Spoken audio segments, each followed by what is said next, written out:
Opa, fala aí, vozes da minha cabeça. Bom, como já deve ser sabido por vocês que estão assistindo, porque você não teria clicado nesse vídeo se não fosse o caso, o anime de Fire Force finalmente voltou para a sua terceira temporada. Para a minha alegria, para a sua alegria, provavelmente se você está assistindo esse vídeo, você deve gostar do anime ou ter alguma curiosidade. Então, sem mais demora, eu não vou ficar aqui enrolando.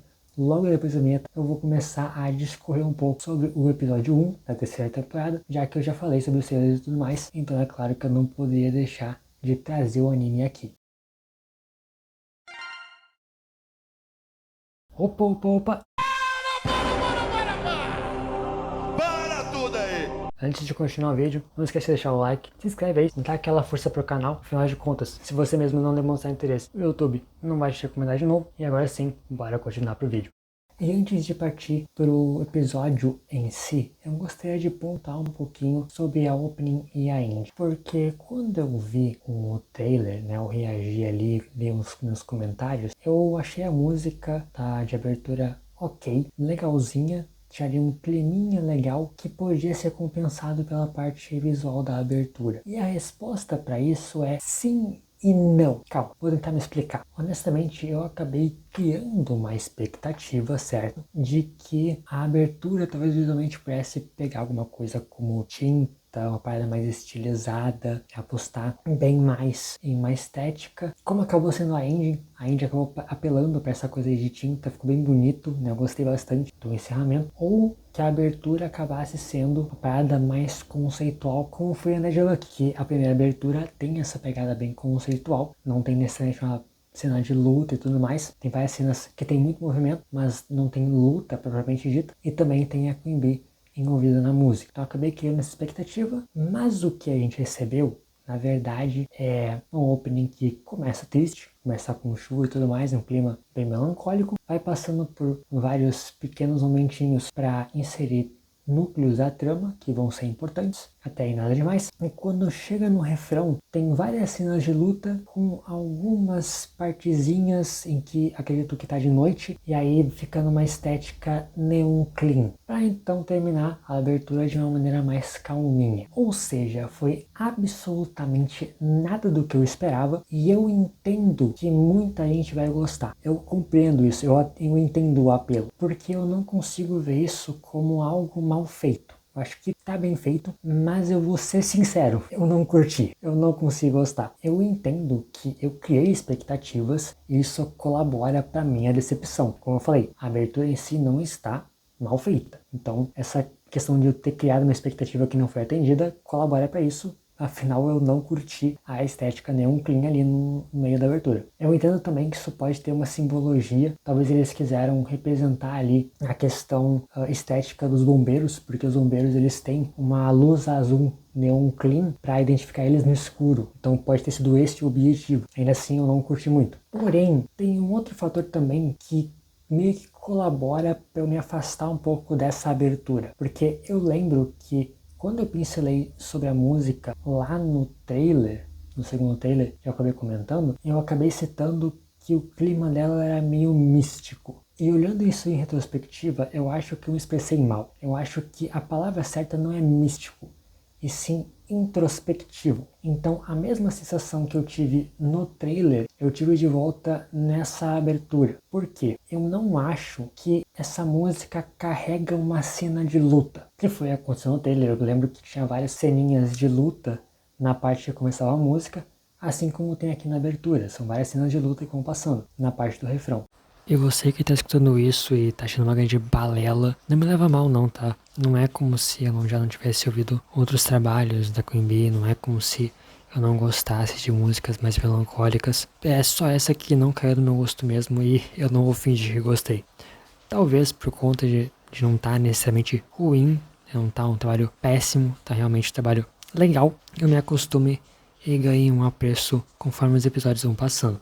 Mas por enquanto eu não tenho essa sensação. Agora sim, adentrando a terceira temporada, de fato, nós começamos com uma cena que é extra. Essa cena que eu lembre não existe no mangá, é totalmente nova pra animação. É uma cena bem curtinha, mas que já dá um gostinho do que tá por vir no futuro. Guardem essa cena que no futuro aí, quando eu comentar os próximos episódios, eu devo retomar ela em algum momento. Então a gente vê que tanto os Trajes Brancos quanto os bombeiros da oitava já estão se preparando para um novo embate que eventualmente vai acontecer. E se você esqueceu, que na temporada anterior, o pessoal foi para a Península Chinesa, descobriu ali várias informações, ali com o Pi, com as festas de sacrifício, e com isso deduziu que uma pessoa estava dentro da Amaterasu, que é uma usina que fica ali na região de Tóquio. Se você esqueceu que o sexto pilar, que é o Nataku, está sob o controle da Regima, e que os zumbis fizeram uma segunda viagem ao Nether, que é o submundo ali, as estações de metrô, em que houve uma grande batalha contra os Trajes Brancos ali naquele local, não se preocupa, porque a temporada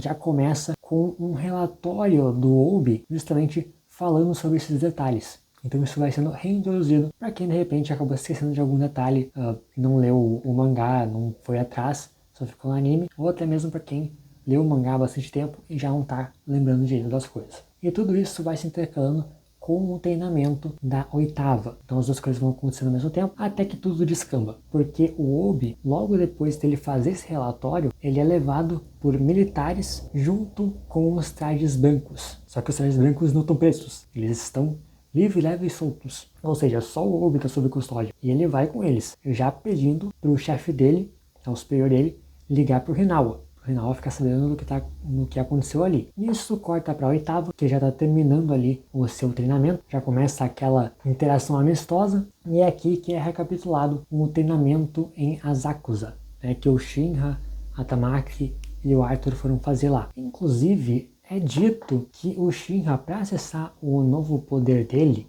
que se não me engano se chama a Força Insana do Mar de Chamas, ele visualiza a morte. Mas o Arthur não é bem assim. どうやってバカ力を得たかって？最強装備を持つレベルカンストのゲームデータが消えたのを想像したらできたぞ。Então o Hinawa recebe uma ligação e convoca todo mundo ali para se reunir com ele, mas o anime corta nesse momento e a gente vai para outro núcleo da trama. A gente vai para a galera do Templo do Sol, onde o Leonardo, o Karin, o Foyen e o Onyango, eu acho que esse é o nome dele, são convocados pelo Papa na Catedral Especial de Bombeiros, para uma revelação que seria bombástica se ela não estivesse no trailer. Basicamente os Trajes Brancos estão na Catedral. Mas isso aqui está longe de ser uma crítica, porque a parte mais interessante está na lábia da Halmia enquanto ela usa uma habilidade que ela tem, que é o Talking Head. Basicamente, a Halmia, ela tem poderes elétricos, certo? Já está estabelecido. E o cérebro humano, ele exala ali, e o cérebro humano, ele gera sinapses, que são sinais elétricos. Então, a Halmia vai usar o poder dela para identificar sensações, emoções, pensamentos que os padres que estão ali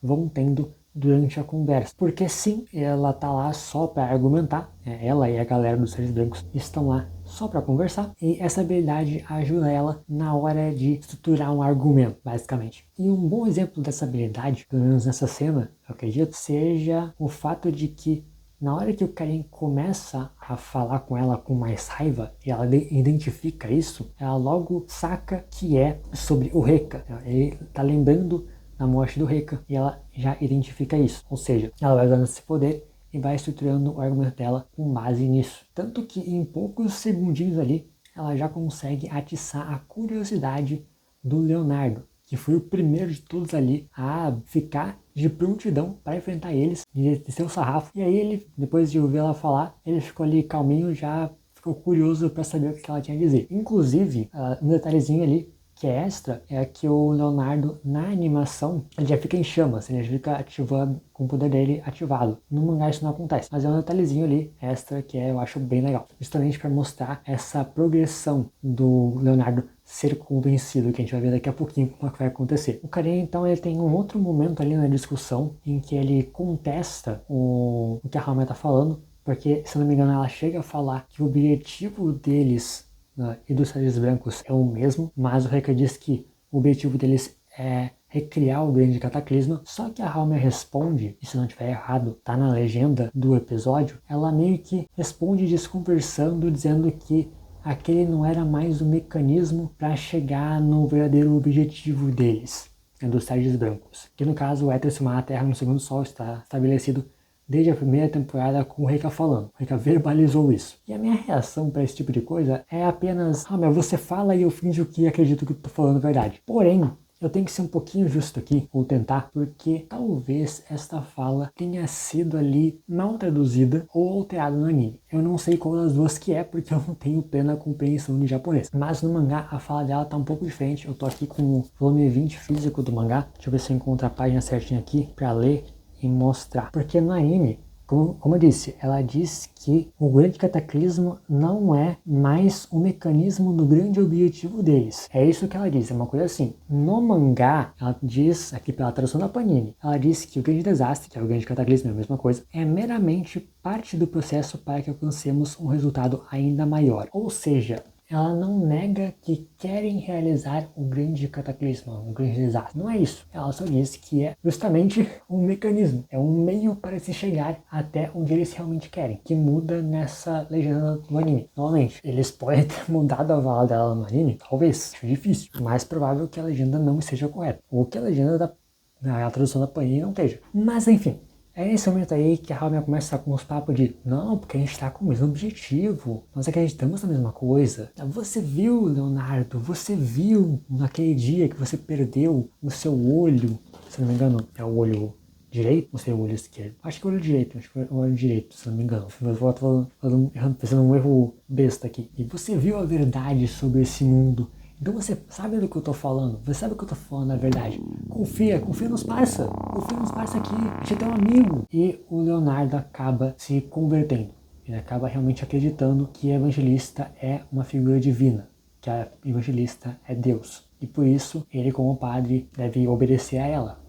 Afinal, o dever de um padre é obedecer à vontade divina. Inclusive, durante toda essa conversa ficam aparecendo alguns kanjis / palavras justamente para representar essa habilidade da Harumiya, que é algo que tem no mangá, e eu disse, eu pontuei na minha análise do trailer 2, eu estava sentindo um pouquinho de falta disso. Aparentemente, eles só não tinham finalizado isso como um tipo de efeito lá, mas aqui está presente. Então o anime finalmente corta de novo para a 8ª, onde eles recebem a notícia de que o Obi foi preso, de que provavelmente os Saiyajins brancos estão envolvidos, e é claro que todo mundo topa ir lá salvar o Obi, mesmo que isso signifique estar contra todo o Império de Tóquio. E eu gostaria só de chamar a atenção para essa cena em específico, porque no mangá ela é uma página dupla, é uma cena de impacto em página dupla. E eu acho muito legal, um detalhe muito legal mesmo, de que eles não tenham feito essa cena ser um quadro estático com todo mundo falando. É uma cena animada com todo mundo vindo ali, um de cada vez, falando que não vai desistir do Obi. Eu simplesmente só adorei que isso aconteceu. Esse tipo de coisa, tipo de detalhezinho, que vai tendo em todo episódio. A cena essa no início, o comandante Obi liberando chamas justamente porque ele está em posição de combate. A cena agora é todo mundo sendo animado para mostrar que eles se importam com o Obi, nessa cena. Essa cena toda é feita para isso. Tudo isso vai dando um nível de detalhezinho que, pra mim, demonstra muito carinho da produção com o que tá fazendo. Então eu fico muito feliz vendo isso acontecer. Porque a coisa mais fácil do mundo é eles terem pegado essa cena e botado ela como um quadro estático de todo mundo falando ao mesmo tempo. Todos já naquela cena de impacto. Mas não, a cena vai sendo moldada com a animação. Temos então a abertura. Sim, a abertura nesse episódio aqui, ela tá perdida ali no meio do episódio. Depois dela a gente tem só mais uma ceninha do Leonardo conversando com a Harumiya, justamente falando sobre o Obi, dizendo que eles vão introduzir insetos nele, ou seja, vão tentar fazer o Obi virar um flamejante. Aí a gente vai direto pro encerramento e o episódio termina. E eu vou te dizer que eu gostei bastante desse episódio.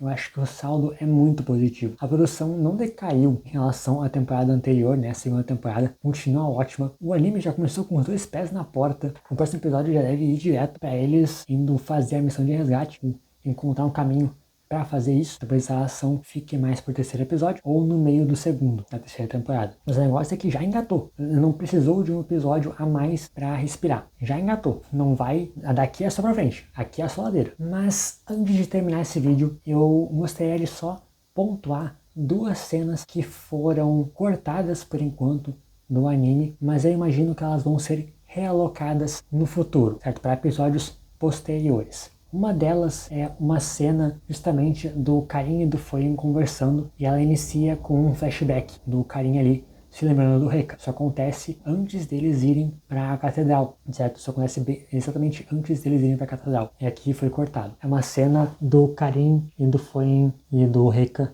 no confessionário. Essa cena não teve, é um flashback e não está presente na animação até agora, mas deve acontecer no futuro. A segunda cena também é um flashback, só que é do Hinawa com o Obi. É uma cena do dia a dia deles, no início da 8ª, e eu imagino que isso já vai estar no início do próximo episódio, talvez. Não deve demorar muito para realocar, porque eu imagino que não tenha muito motivo. Mas fica aqui a caso de curiosidade. Isso aí não deve ser muito difícil de realocar, de botar em algum outro momentinho ali. Eu realmente espero que isso não tenha sido nada demais para quem está assistindo esse vídeo. Eu tentei botar umas cenas que não era muito spoiler nem nada. São cenas um pouco mais comuns que, para a narrativa do episódio ficar redondinha, até faz certo sentido ter sido cortado e botar de volta em algum momento mais pra frente. Mas certamente devem adaptar. Quanto às cenas extras, eu só posso dizer que estão me deixando sonhar, porque eu adoraria que essa cena do flashback do Karin ali com o Reika fosse um pouco mais estendida, ou que explorasse um pouco mais essa questão aí da doutrinação dos trajes brancos.